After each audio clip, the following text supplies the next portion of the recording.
Hello and welcome. This is Nimasa This Week, the authorized voice for the maritime sector. My name is Iretiola Doyle.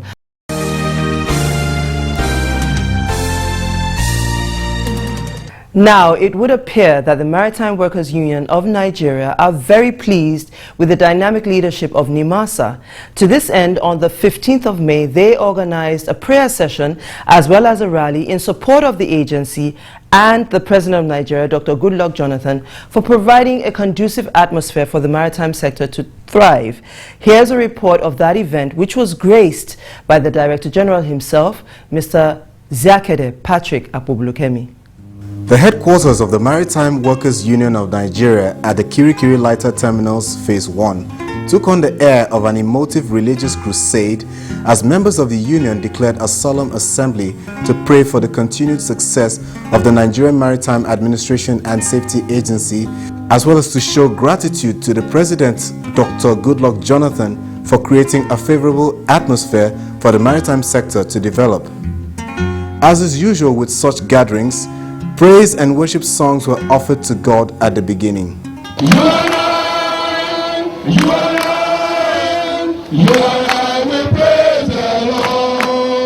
Then one of the senior members proceeded to offer powerful prayers to the Almighty on behalf of the President, the management of Nimasa, as well as the leadership of the union. We want to thank you this morning because the Maritime Workers Union of Nigerian workers are gathering to honor you for your protection upon your lives, to honor you for your good head upon your lives, to honor you for your provisions and for your protection and preservation. Soon after the prayers, as was to be expected in a gathering of unionists, they spontaneously broke into solidarity songs.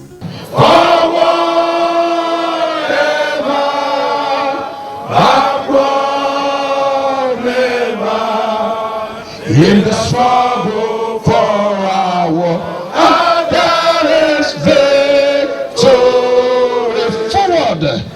The president of the union, Comrade Nted Emmanuel, then addressed his comrades and their guests that included the DG of Nimasa and his executive directors. He started by issuing a caveat that the gathering was by no means politically inspired in support of any political party, but simply to show appreciation to the person of the President, Dr. Goodluck Jonathan, for the good work he has inspired Nimasa to carry out in the maritime sector. I want everybody to get this message clear. What we are doing today is not politically motivated. We are workers. We are not from any political organization. What we are doing today, this morning, we are organizing solidarity. All the workers in the maritime industry under the Maritime Workers Union is organizing solidarity for Mr. President for the good job he has done in the maritime industry.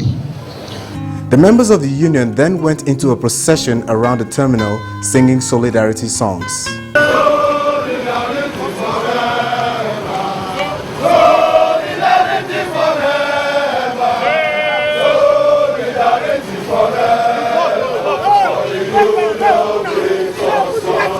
We caught up with the Nimasa DG just before he left the venue of the rally and asked him why he personally honored the invitation of the union to the rally.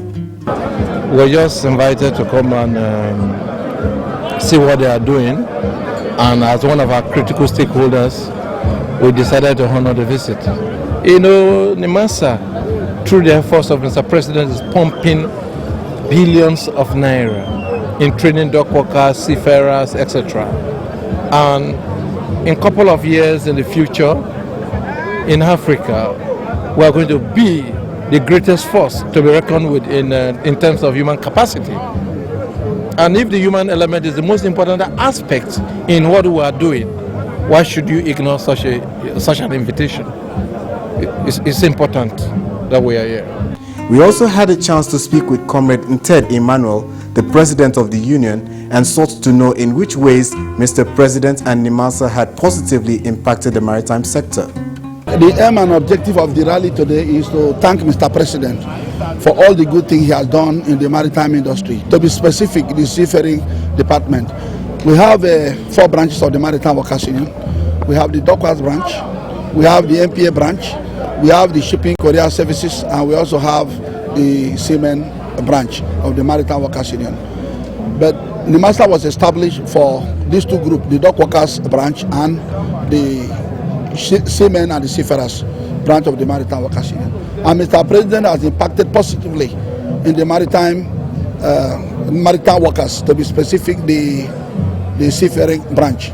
So many cadets were sent abroad for specific training.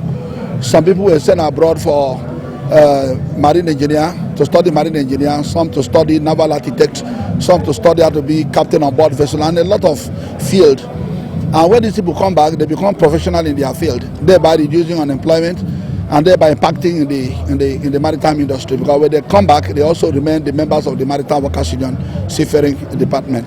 This the president have done. No president has ever done this to the maritime industry, for the maritime industry, the seafaring department to be specific.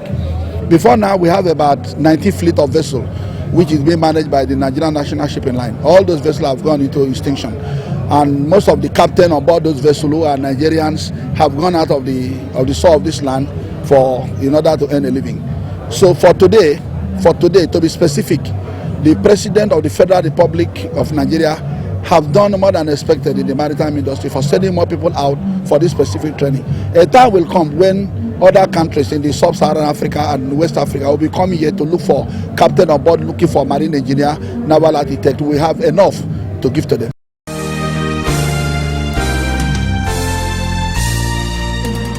Now, it is no longer news that Nimasa has appointed a new head for the agency's PR unit. We at Nimasa this week, alongside a corps of maritime media practitioners, had the opportunity of getting up close and personal with him at an event organized especially for this purpose. Happenstance at this event formed the core of our first report this week. All roads led to a Tal Hotel Apapa for immediate parley with the new Deputy Director of Public Relations. The media interaction was a forum to formally introduce the new head of public relations of Nimasa to the members of the media who cover the maritime industry. The venue of the party was packed with journalists who were eager to meet with the new chief spokesperson of the agency. As if to underscore the importance of the occasion, the Director General, Mr. Zakade Patrick Akpobulekemi, was represented by the Acting Director Shipping Development, Captain Waridi Enuso, who gave a formal welcome address on behalf of the DG. I'd like to say welcome once again to this particular session, which the Director General felt very, very necessary for us all to attend. Unfortunately, as you know, he's got a very, very busy schedule, and that's why I'm here once again to represent him. But hopefully, by the time he finishes listening to this particular session, he also will come up with so many ideas and so many questions, or so many answers to your questions. So I'm going to keep the time very, very short, and I'd like to say welcome once more. With the formal introduction of Mr. Isiche Osangbi, he proceeded to speak frankly to the journalists present, who he called his colleagues. He expressed his delight at the good turnout of journalists at such short notice. Mr. Osangbi spoke glowingly about the journalism profession and informed his colleagues, as he called them, that theirs was probably the most noble profession in the world. According to him, journalists have contributed the most and sacrificed the most for the development of Nigeria. He urged the journalists to work with him to take not just Nimasa, but indeed Nigeria as a whole to the next level. Mr. Osangbi promised the gathering that his doors were always open to them and they could call on him at any time for assistance or clarification on any issue.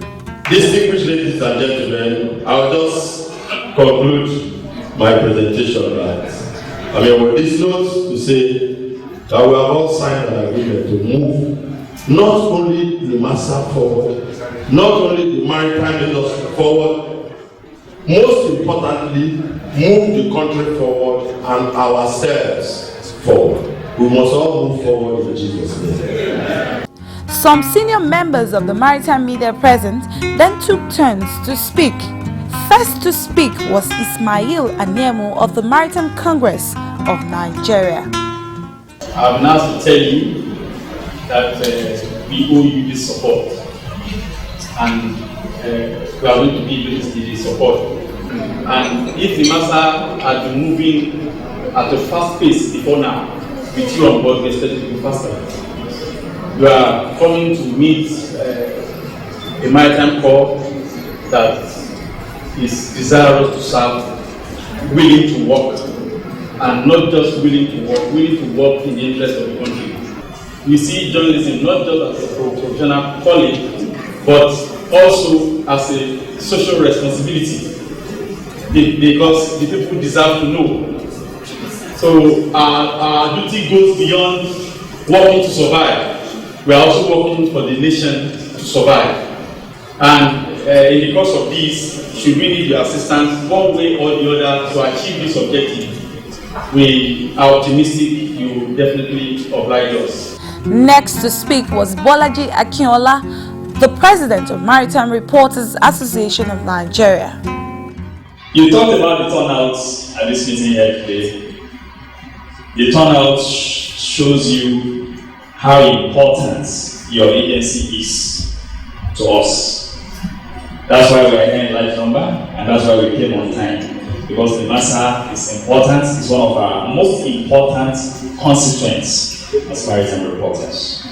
And we want you to also treat us as very, very important stakeholders. I like the fact that you alluded to that earlier on. We don't want to be treated with levity. So we welcome you on board. And we wish you bon voyage. Rounding up the responses from the journalists was Adewale Oni of the League of Maritime Editors. Let me congratulate this decision assembly or this agreement. To be made the image maker of Nimasa underlines this good track record. Because as we all know, the maritime industry is the bedrock of Nigeria's economy. If you are the image maker of Nimasa, it means that you've done very well credibly. And it's coming from a very good background. Please, I wish you good luck, but you be a fan of everybody, be fair to everybody. Have a good policy and go places. We wish you good luck.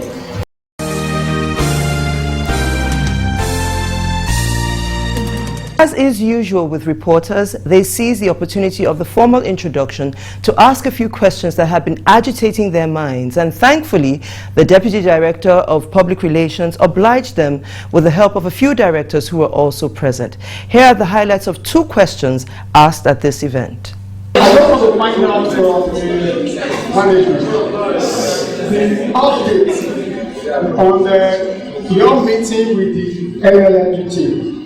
It's been in the news for some time. There's been different publications. We want to find out what the situation is between you and LLNG. What is the situation at today? This problem was lingering for a very, very long time. It has had its own issues by virtue of understandings and misunderstandings. But make no mistake, Nimasa and LNG are like brothers and sisters under the same government. And in every family, people will definitely have differences, no doubt about it. And this is just one of the differences we have. And we got quite a good response from their side also, by virtue of the fact that we've got a very good person in charge of listening to both sides. And I can assure you, in not too long from now, there will be an official position about it. I don't want to preempt that particular position. So it is only nice that the person in charge of it announces the result of the family dispute, if I may put it that way. So that I believe that either way, the outcome is going to make Nimasa and LNG stronger. Our act, just like they always say, that their act says no indiscriminate levy should be applied to them. Please tell LNG to go and properly read the Nimasa Act. I'll leave you with that parting note. That the Nimasa Act did say, and we all know what it is. If I may paraphrase, all levies, whatever. Is there any shipping agency or any vessel owner or anybody who in one way or the other does not pay the levy? The Act clearly stipulates that it applies to every operator as the case may be. NLNG was granted holiday. I don't know whether the holiday is perpetual. I don't know anybody. I want to ask you people to ask a question. Is there anybody who has ever been on perpetual holiday? I think I'll be glad if journalists can help resolve this quagmire for those taking decisions at the federal government level. Let them see the document as it is. Read the Nimasa Act very well, read the LLNG Act very well, and take a position and see if it is at variance with what you are asking for. Now, the hot button issue between Nimasa and the Nigerian liquefied natural gas company seems to be causing more than a few ripples. Recently, the Maritime Workers Union of Nigeria invited us to a press conference to address the issue.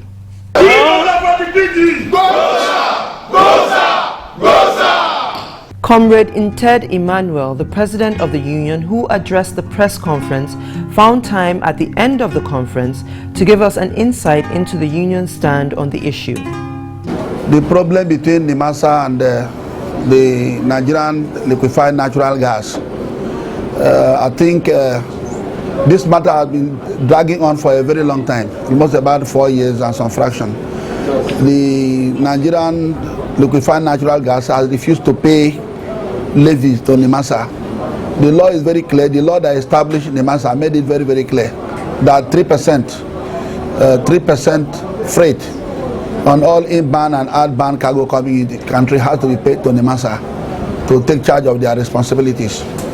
But the company have refused to pay in the name that the federal government has given them waiver for the past 10 years, and the 10 years has elapsed.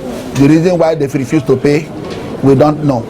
And the Maritime Workers Union, who is a beneficiary of Nimasa, because why I say beneficiary for training and other socials, I think the levies generated by Nimasa in most of the companies operating within the maritime industry is what they use to train the dock workers, the seafarers, and the other social responsibilities that have been carried out by Nimasa. But when the LNG has failed to pay, has refused to pay, that means that the dock workers will not be trained, the seafarers will not be trained, and other social responsibilities will not be carried out. And the union will not sit down and fold their hands, because Nimasa was established for dock workers and seafarers.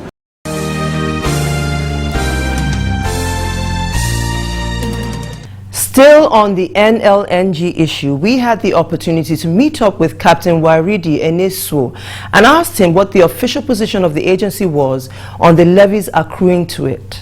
Well, as you know, the agency operates under an act as well. And Section 15A of the Nimasa Act does state clearly that we'll be able to run our affairs by levying ships. In that particular section of the Act, if you look at it properly, there is no discrimination. It's a carpet act. So everything that floats comes underneath it. And there were no exemption clauses. So it was on the basis of that we acted. Which now begs the question, how has this issue dragged on for so long without a resolution? I believe in the past they had gone through some form of negotiations, and then I think there was also a situation whereby we found ourselves in court, and then there was also a situation whereby we pulled out of court so that we can bring some form of negotiations to bear. But after pulling out of court, we still didn't get our results. So you could see all these processes have taken time. And with this Director General's policy that we should not leave any problems behind for the next generation of people that are going to take the agency to the next level, we were forced to ensure that we deal with this problem decisively in our time. From the information at our disposal, we were told that a tax holiday was provided to the NLNG, and we asked Captain Enesu perhaps maybe this was the reason why the levies were not paid by the gas company.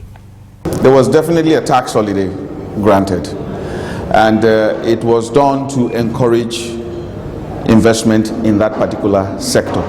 And as you can clearly see, holidays come to an end, and that of LNG was 10 years, and the 10-year came to an end in 2009. So either way, they should have started paying from then.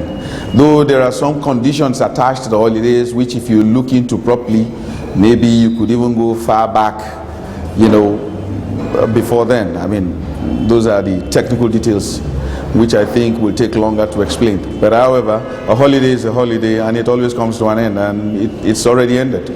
Finally, Captain Eneswe expressed the agency's satisfaction that the issue was now on the front burner of the maritime discourse. We are very, very pleased that it is now in the forefront of the whole maritime discussion. I think if there's anything being discussed today in the maritime sector, is this LNG case and the Nimasa's case. The reason why we are so pleased is that we want a maritime industry that is also aware of what is happening. I believe before this particular moment, a lot of people were not aware that this whole thing was going on the ground, but now it's in everybody's fingertips. It's in Twitter, Facebook, everywhere, name it. It's all going on. More and more Nigerians are beginning to know their rights from these kind of happenings. That is number one. So it's quite fine that, I mean, you know, you bring things like this to light. Public opinions also sometimes bring to bear what the results of these things can become. But I don't think it would be fair for Nimasa to prejudge the outcome, because that is a job left for, you know, the chairman of the committee to do.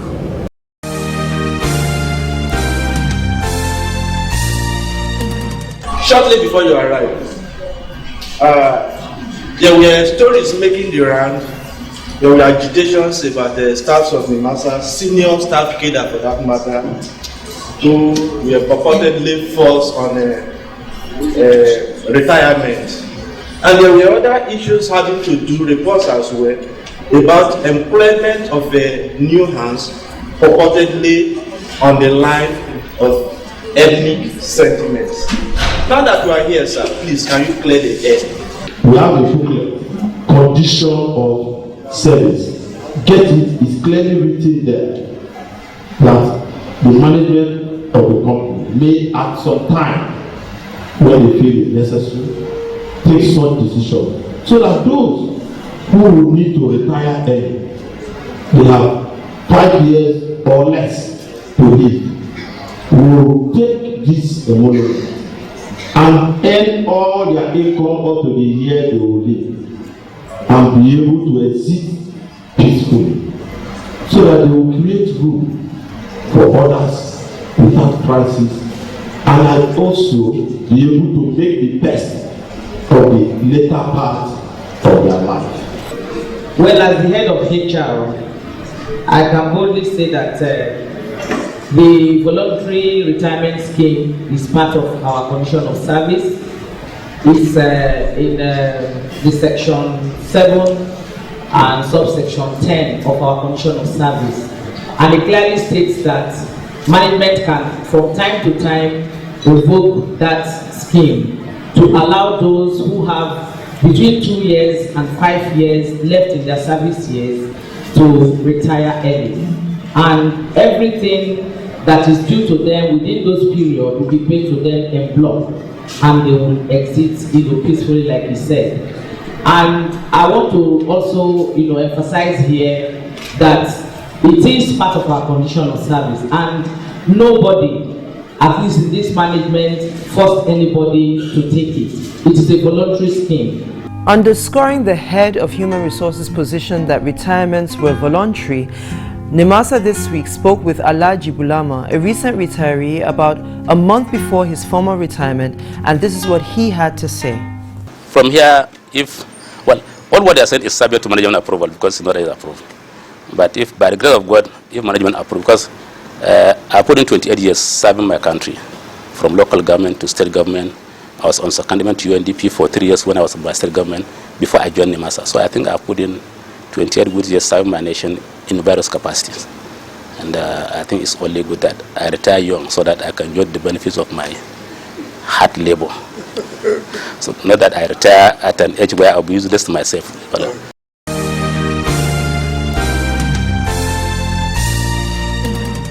Now that is our edition for this week. As always, we hope we kept you educated and informed. Now please don't forget, Nimasa this week is an interactive show. We want to hear your questions, your comments, and even your criticisms. All you need to do is send an email to the address currently showing on your screen. Now, I'm going to be here same time, same station next week.